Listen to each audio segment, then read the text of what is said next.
कर लेते हैं अमेरिकी राष्ट्रपति डोनाल्ड ट्रंप के एक और नए बयान की। ईरान के लोग आजादी चाहते हैं, ये दावा है राष्ट्रपति ट्रंप का। वो हिंसक दुनिया में रह रहे हैं, विरोध पर गोली मार दी जाती है ईरान में लोगों को। ये बात अमेरिकी राष्ट्रपति की ओर से कही गई है कि वो हिंसक दुनिया में जीने के लिए मजबूर हैं ईरान के लोग और अब वो स्वतंत्रता चाहते हैं। इधर इजराइल लगातार ईरान के सैन्य ठिकानों और जो बेसिस हैं उन्हें निशाना बना रहा है, उन पर हमले कर रहा है। ताजा हमलों में इजराइल ने बुशहर में अटैक किया, जिसमें भारी तबाही का मंजर देखने को मिला। तस्वीरें ईरान के बुशहर शहर की हैं, जहां इजराइल ने स्ट्राइक की है। हमले के बाद आसमान में आग और धुएं के गुबार तबाही की गवाही दे रहे हैं। हमले से पूरा इलाका दहल उठा। न्यूक्लियर सिटी में मिसाइल अटैक ने पूरे गल्फ को चिंता में डाल दिया है। ईरानी विदेश मंत्री अब्बास अरागची ने चेतावनी दी कि ईरान के न्यूक्लियर प्लांट पर हमले रेडिएशन की वजह बन सकते हैं। उस शहर में वर्तमान में चल रहे रिएक्टर में रूस से मिले 4.5% तक एनरिच यूरेनियम का इस्तेमाल होता है। सऊदी अरब की माने तो बुशहर प्लांट में करीब 282 टन न्यूक्लियर मटेरियल मौजूद है। और इसी बीच एक बड़ा दावा अमेरिकी राष्ट्रपति डोनाल्ड ट्रंप ने किया है। उनका कहना है कि हमारे पायलट ने बहुत ही साहसिक काम किया, किसी तरह का हमें कोई नुकसान नहीं हुआ है। राष्ट्रपति ट्रंप कह रहे हैं कि दुश्मन को तबाह करने के लिए हमने अमेरिका की टीम भेजी थी। हमारे पास सबसे ताकतवर हथियार हैं और सबसे ताकतवर सेना है।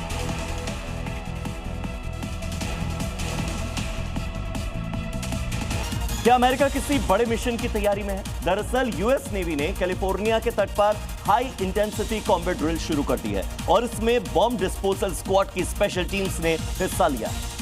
तस्वीरें कैलिफोर्निया तट की हैं, जहां यूएस नेवी के एक्सप्लोसिव ऑर्डिनेंस डिस्पोजल यानी ईओडी टेक्नीशियन लाइव ड्रिल में समुद्र किनारे फैले खतरनाक विस्फोटकों को ढूंढकर निष्क्रिय करते दिख रहे हैं। इस अभ्यास में सैनिक फर्स्ट इन लास्ट आउट सिद्धांत पर काम करते हैं, यानी सबसे पहले पहुंचना और सबसे आखिर में निकलना।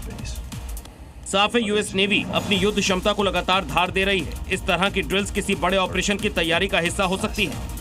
और ब्रेकिंग न्यूज है कि हॉर्मुज स्ट्रेट पर राष्ट्रपति डोनाल्ड ट्रंप ने एक बहुत बड़ा बयान दे दिया है। वो कह रहे हैं कि हॉर्मुज को फिर से खोलना बहुत जरूरी है। डील के लिए हॉर्मुज हमारी प्राथमिकता है। एक समय जो ट्रंप ये कह रहे थे कि हॉर्मुज खुले या न खुले हमें फर्क नहीं पड़ता, अमेरिका को इससे कोई लेना देना नहीं है, जिन्हें हॉर्मुज खुलवाना है वो खुद ईरान से बात करें। आज खुद ट्रंप ये कह रहे हैं कि हॉर्मुज हमारी प्राथमिकता है। डील पर बात करने से पहले हॉर्मुज का खुलना जरूरी है। इजराइल, ईरान और अमेरिका की ये जंग कब तक चलेगी? क्या ट्रंप समझौता करेंगे या फिर ईरान पर हमले जारी रखेंगे?